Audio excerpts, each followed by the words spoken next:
So today we're off to Dearborn, Michigan to Northview Cemetery to view the gravesite of actor George Preppard.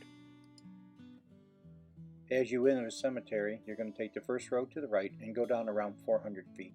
His grave will be on the right hand side. He died at age 65 on May 8, 1994 from pneumonia, 2 years after finding out he had lung cancer. Most of us today recognize him from his portrayal of Hannibal Smith in the A-Team TV series back in the 80s. But he was an actor and a movie star long before that, starring in the United States Steel Hour back in 1956. Growing up just 2 miles from the cemetery, as a kid I passed this cemetery hundreds of times. And even today I would have never gone in the cemetery if George Preppard hadn't been buried here. I was surprised to find the condition of the cemetery being not paved, being rural, considering that it's located in Dearborn, which is a suburb of Detroit. The only bit of advice if you decide to come and visit the gravesite of George Preppard is don't bother asking the groundskeeper where it is if you can't find it, because he's a real jerk. Our next stop will be at Northside Cemetery in Maybe, Michigan, about 40 miles north of where George Preppard was buried. Airman First Class Frank Gay Yulik Jr. lived in Schofield, Michigan at the time of his enlistment in the United States Air Force in 1966. He was severely injured in a munitions explosion at Korat Royal Thai Air Force Base in Thailand on March 11, 1968, and subsequently died of those injuries on March 15, 1968, at the Air Force Hospital at Clark Air Force Base in the Philippines. He was just 19 years old.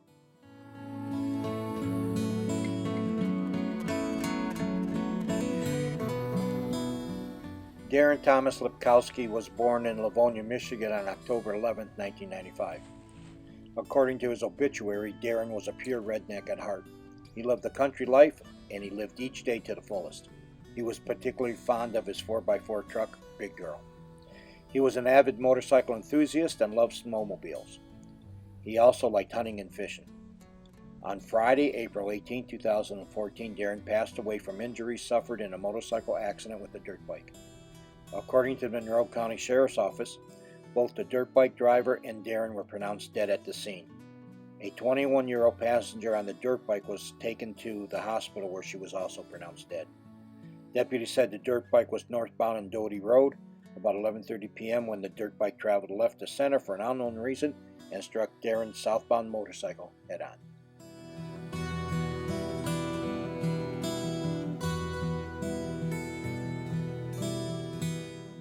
Corporal Clyde Edward Nags died during the Korean War. He was listed as missing in action while fighting the enemy in North Korea on December 2, 1950. He was presumed dead on December 31, 1953. He was just 18 years old. Our last stop for the day will be at St. Joseph's Cemetery in the same city, Maybe, Michigan, where we're going to be visiting the gravesite of Chelsea Ellen Bruck, who was viciously and savagely murdered in October 2014 after attending a Halloween party in Newport, Michigan. Chelsea was only 22 years old when she went missing after a Halloween party on October 26, 2014 in Frenchtown Township, Michigan, which is just outside Monroe, and her body wasn't found until April 24, 2015 in a wooded area near some train tracks in the village of Carlton, which is about 10 miles north of the party.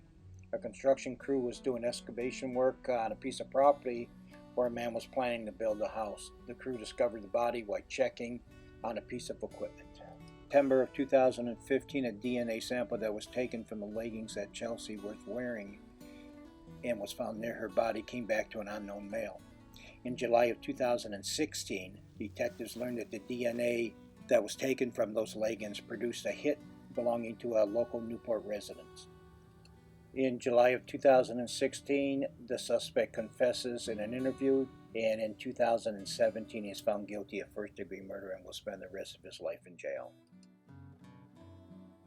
Gregory Grubb was just 27 when he died from injuries he suffered in a hit-and-run accident on June 30th, 2012 in Frenchtown Township, just north of Monroe, Michigan.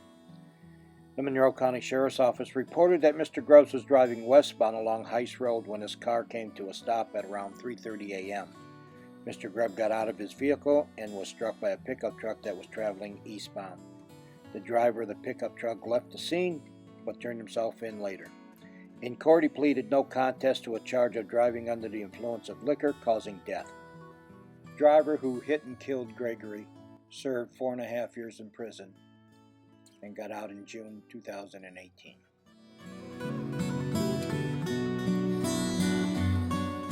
Thanks for watching. If you liked this video, please give it a thumbs up and consider subscribing to my YouTube channel.